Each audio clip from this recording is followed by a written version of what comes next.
2017 and all of a sudden Stephen King has this massive resurgence. We've got It playing in cinemas, we've had The Dark Tower, Gerard's Game hitting Netflix, 1922, Mr. Mercedes. What a whopper of a year. It's probably the biggest year Stephen King's ever had in his entire career. Suddenly there's this massive resurgence and a whole new generation of people are going to be introduced to his work, which is really exciting. You know, they're going to see his stuff for the first time. Hopefully it sort of, encourages them to go backwards and watch a whole lot of his old stuff. And I thought this is the perfect opportunity to look at The Running Man. America's #1 action hit is hitting the holidays. Arnold is at his best. Fans start running, says Joel Siegel of Good Morning America. Showtime. The best Schwarzenegger movie since The Terminator, says Michael Wilmington, LA Times. Arnold Schwarzenegger is The Running Man. I'll be back. The Running Man. Rated R, now playing. So The Running Man was a novel by Stephen King that he wrote in 1982 under the pseudonym of Richard Bachman. That was a sort of an alias that he chose to write under for all of the stories that weren't quite, Stephen King-y. And I figured this is a really good film to look back on because although the film and the book are two different things, there's still a lot of similarities. I guess the crux of the story is still the same. Certain things have been changed, chopped around, but that's the case with most adaptations anyway.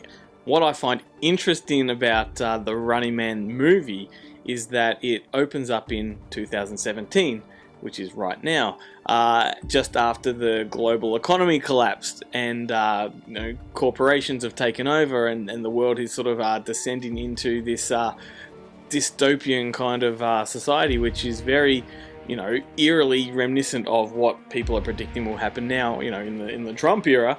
And as well as those parallels, there's other things in The Running Man that sort of really strike a chord and show that Stephen King was really ahead of his time and probably wasn't aware at the time that he was foreseeing a reality that was going to unfold. And for those that haven't seen it, the whole premise of The Running Man is essentially a TV reality game show, which, not a lot of those existed in 1982, mind you. I think American Gladiators was about all there was, which is what heavily influenced King's original book. So criminals are plucked out of the prison system and they're put on this game show and they're set out into the street where they have to run from a whole collection of warrior types, big guys with big weapons that have to chase him down. So they become the hunted, and the incentive is if they can survive the gauntlet of assassins, then there's a massive reward for them at the end and they're set free. Of course the game show's rigged and nobody can possibly survive, but that is until Arnold Schwarzenegger comes along. And this is 1987 when the film was made, and Schwarzenegger was at his prime. He had Predator, he had Terminator, he was really at his best.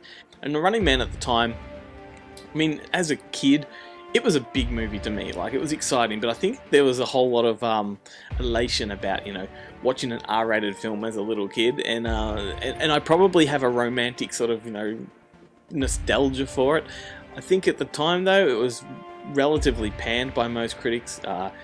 Don't think it performed too well, but over the years, it sort of snowballed and gained this massive cult following.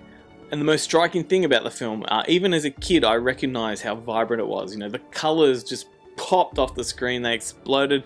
There was this fantastic sort of game show Price is Right style of set design. There were bright lights and weird costumes, and these characters were larger than life.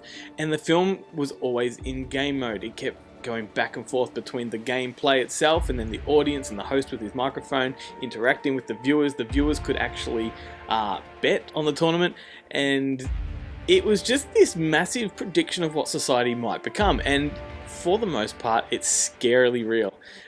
We have right now television, is all about, vote now, who's going to win, we'll take your money, and you'll feel good about it. And even though The Running Man had this extreme premise of, you will die if you don't win, TV shows are very much like this now without the kill factor. You've got shows like Survivor, and actually I can't even think of any because I don't watch this shit, but they're out there. You've seen the commercials. And let's face it, if you don't like Arnold Schwarzenegger, then there's clearly something wrong with you. He's fantastic in this film. He's fantastic in this film. Yeah. And of course, no Arnold Schwarzenegger movie from the 80s is without that line. I'll be back. Yeah, I don't remember that in the Stephen King book.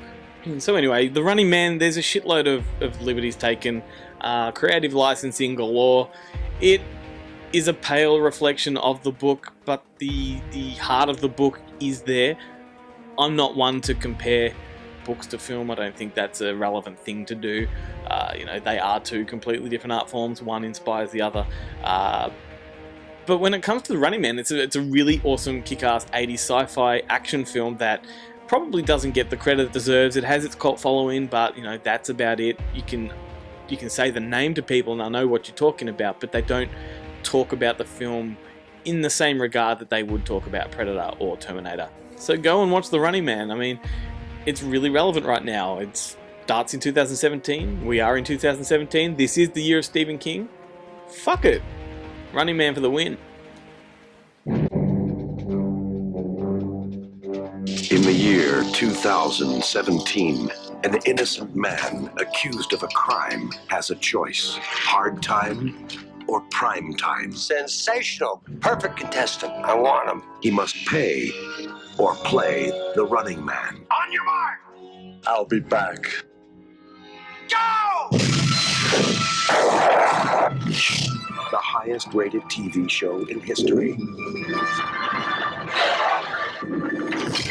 Guess they want us to stay. It's a game between life and death.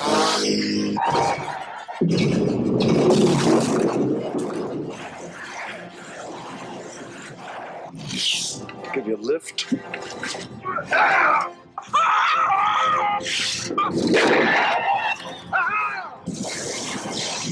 Arnold Schwarzenegger is the running man.